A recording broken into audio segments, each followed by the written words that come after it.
Guys. Hey, Hey, Coach. Coach. How y'all doing? Good, man. How are you? Good. Y'all fire off. I don't have any statements. No opening statements. Gotcha. Okay. Coach, looking at North Texas this week, time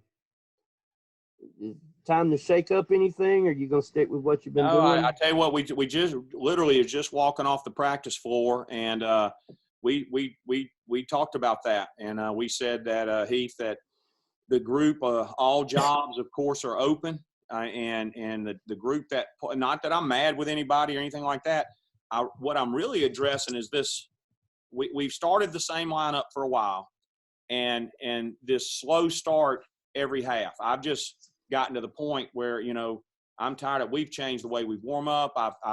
I've tried Newt Rockney talks before the games. I've tried getting into them a little bit, and it hadn't changed. And again, as y'all know, it's become a pattern.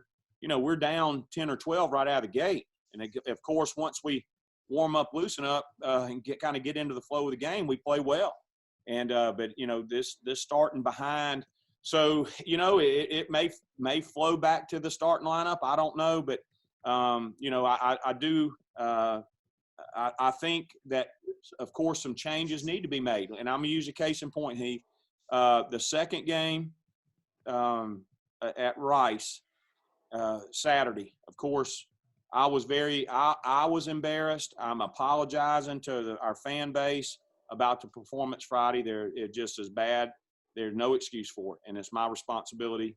I take responsibility, not blaming anybody, blame myself.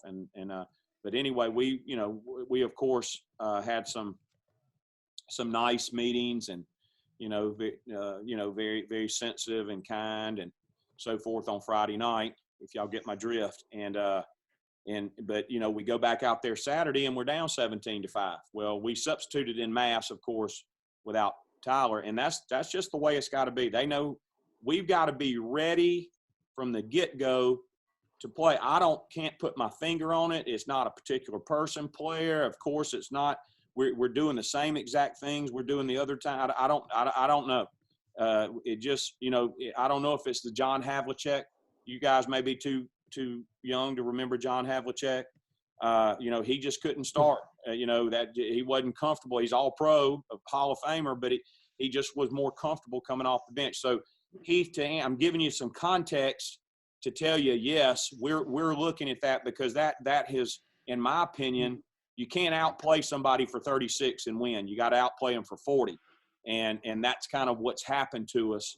And of course, we know we've got a great challenge in front of us with a really good team in North Texas. But I want to at least let's give our best efforts, Will you maybe you can't, can you expand on maybe what you're looking at doing?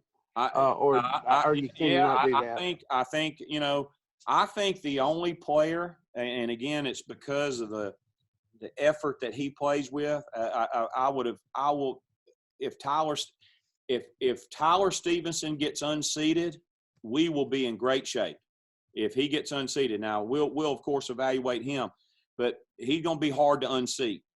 Our other four guys that are in the starting lineup, and again, because the way the group, I thought the group on Saturday that came in off the bench in mass, Jay Malone, Denaje Harris, Justin Johnson, Artur Kanatzik, they came in and breathed some life into us. They did exactly what you're supposed to do.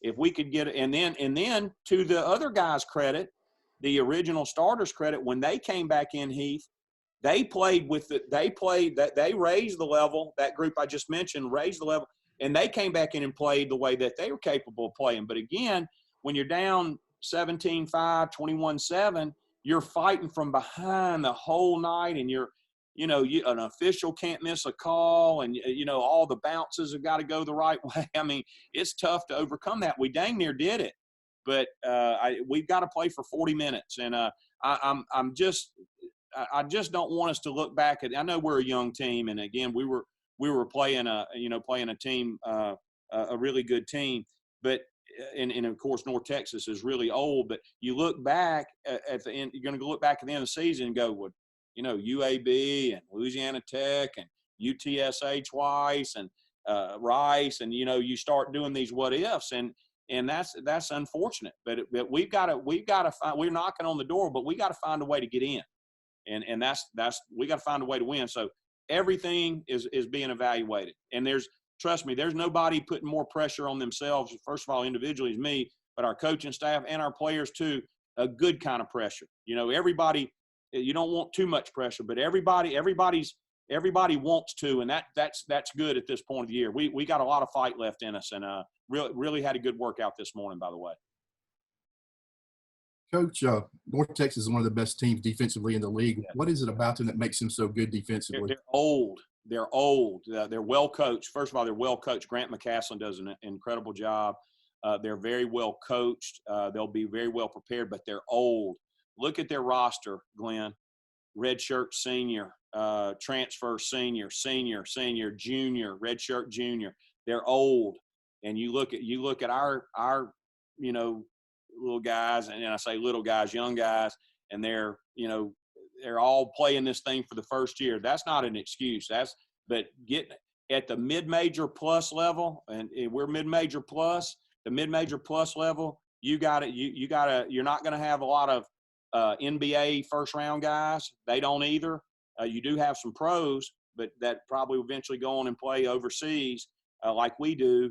But you got to make up for that with guys that have been in your system and playing and getting better and developing, and that's what they've established there. And Grant's done a good job of building a program, because when he took over the program, how long, David, has Grant been there? 4 or 5 years? 4 or 5 years. I think he's in his 5th year. I don't quote David on that, but we're talking off the top of our head. But 4, 5, 6 years maybe. They were. I don't know if it's been quite that long. Maybe 4 or 5.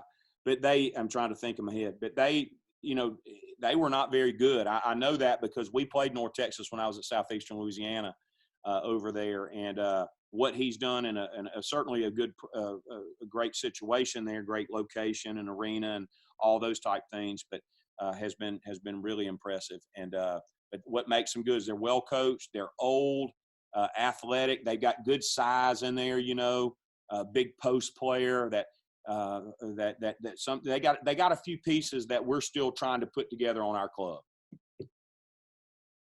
Well coached team, very disciplined on defense. And I'm going to add this in, Glenn, that now that we're talking about it, since we're talking about scouting report stuff, I tell you where they do a good job too is on offense. And what they're not complicated on offense, but they will take that thing deep in that clock. You're not going to get a lot of possessions, which is smart on their part. They're really good defensively. They're good offensively too. I'm not saying that, but they're real. They know the type shots they want to take. So they don't turn the ball over very much. They take high percentage shots, which allows transition defense, your defense to get set. So they're a very good team. I hope our fan base realizes how good they are.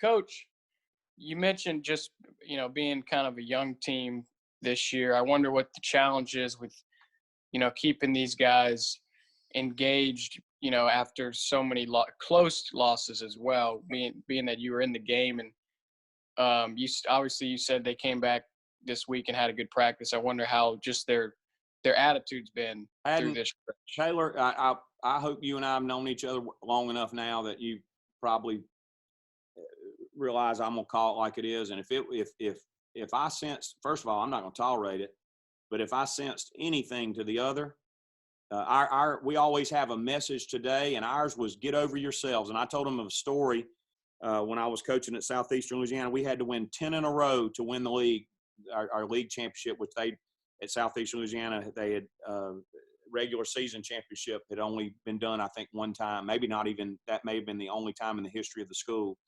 And John Brady, the former LSU coach, had done our game on TV, and he came in. I know Coach Brady's a Mississippi guy, and came in the locker room after the game and congratulated us. And I said, Coach, say a word to him. So we got to win. That was the 9 after that winning that game. And he sent a message to the team that I used this morning. It was about it, and the message was get over yourself. And what he meant is for us to win this, to us to pull together, and us, of course, to qualify for the conference tournament, we got to get over ourselves. And that was our message to the team today before we get in practice. And what he meant by that is you got to put the team first. You got to get over yourself. Some games you may score. We may need you to score 20. The next game we may need you to get 10 rebounds and hold their guy that's averaging 20 to 10, or whatever it may be. We got to do what's best in terms of getting it done. So get over yourself, put yourself second. Let's do it for the team. And that was our message today. But good fight attitude. It was good. It was good at Saturday. I mean they. I think our players again, but we got to temper that, because I said, fellas, it's not about at the end of the year. We can't look back and go, we should have beaten UAB and we should have beaten Louisiana Tech and we should have beaten UTSA and we should. It doesn't work like that. I said, it's the old hand grenades and horseshoes thing. It's not about playing people close. And I am happy to see some individuals beginning to blossom a little bit. And I don't think that we're far away, but the bottom line in my business is you got to win. And I understand that as well as anybody. So, but the attitude won't be tolerated any other way, Taylor. I can promise you that. But the attitude has been very good. And I promise you, if I felt like it was going the way, I'd sit here and tell you, the attitude was terrible. But it's been good.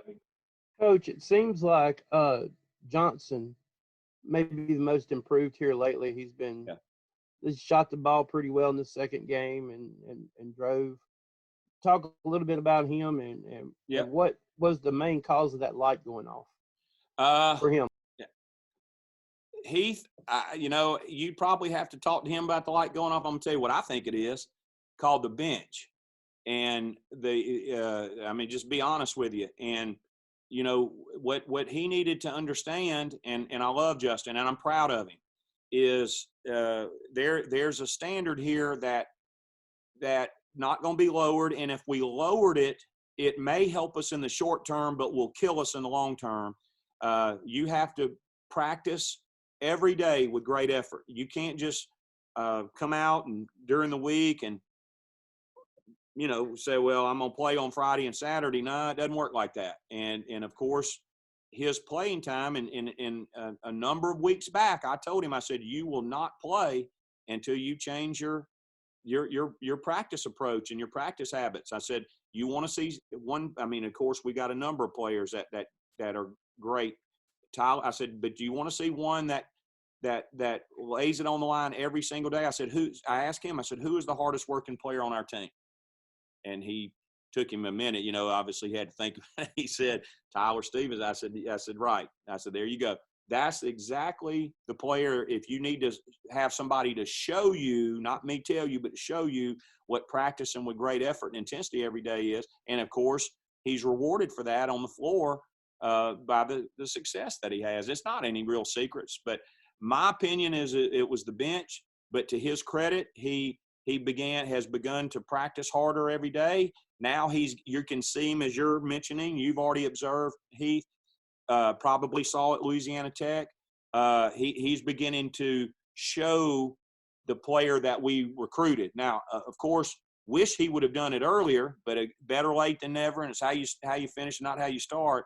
Because I think had he done that, we would have won a few other ball games for sure. But he certainly put himself in the mix to get in that starting lineup, beginning to play very significant minutes. DeAndre Pinckney. Okay. Hey, Pete. How you doing? Good, buddy. Hey, DeAndre, can you talk about practice?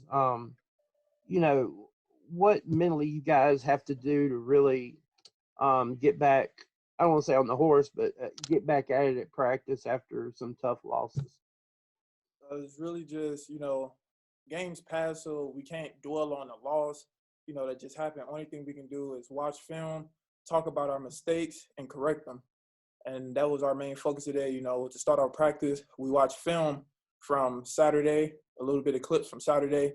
And, Coach talked about what we did wrong, and we went out and practiced today and worked on it. DeAndre, have y'all gotten a chance to look at North Texas? And if so, kind of give me your impressions of what they bring. We actually haven't got a chance to look at them yet.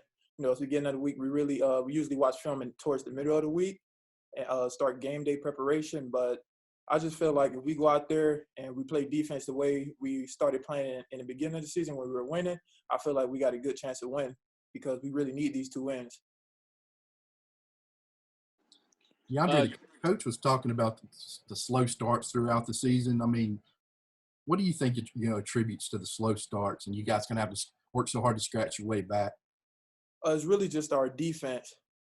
Defense to start the game and then defense to start the second half. It's just like after the first media, it's like we're fine. But it shouldn't have to be like that. We should be right on it from the moment that the game starts. So we just got to work on the first 4 minutes of each half.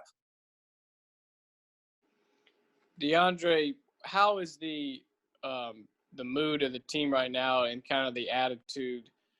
Coach was saying he thought you guys had a pretty good practice today. Just as you get ready for Friday, what's the energy and the mood like with this team trying to get back on the winning side of things?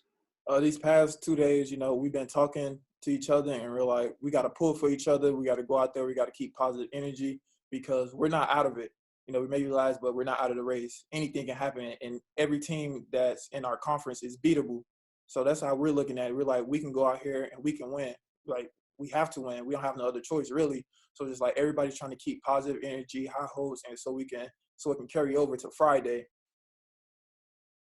It seems like you've been really good under the boards, working down low. What is the one thing you need to work on in your game right now to get better? Really just ball handling. I feel like I shoot the ball pretty well. I can rebound. I can play inside. I play good off pick and rolls, catch and shoot. So I just got a good all-around game. I just got to utilize it more, really. I feel like right now I'm not really utilizing all of my strengths, and that's why I feel like it's hurting me. It's just all a mental thing for me. Coach Ladner talked about Justin Johnson and how he's gotten more of an opportunity and kind of improved throughout the year. What have you seen from him throughout the year, and how do you feel like he's, when he's playing well, how he can really help you guys out there? Justin, he's been playing good all season. When he get the chance to, he go out there and he give it his all. It's our first year of Division I, so I guess it was just the adjustment in the beginning that really he was having a difficult time with. But now as the season progressed, he's got the hang of it. He goes out there, he plays, he comes to practice, he battles, and it's just like we're just trying to make each other better. So as long as he keeps doing what he's doing, everybody's keep moving forward, and getting better, we actually got a chance. Speaking that you and him, were big buddies in junior college, coming into Southern Miss, how gratifying is it to you that you're both playing well right now? And, what does that mean to you personally because of the relationship you guys had before you got here? It means a lot. We did play against each other in junior college. We were ranked top 20. We went to a lot of events together, and we actually live together right now. So it's just like every day we're just hanging out. We're talking to each other, like I'm asking him questions like, how do you think I performed in practice today? How do you think I played today? And he asked me the same things. And, we're real good friends, so we're honest with each other. I'm not going to lie to him and tell him he played a great game when he didn't. We talk about things that happen, even during the game on Friday, he's telling me throughout the game, he's like, come over and help. He was like, just talk to me next time on the screen. And, we have that connection. And I wish that everybody on the team had that connection, and that team chemistry where we can bond and, really help.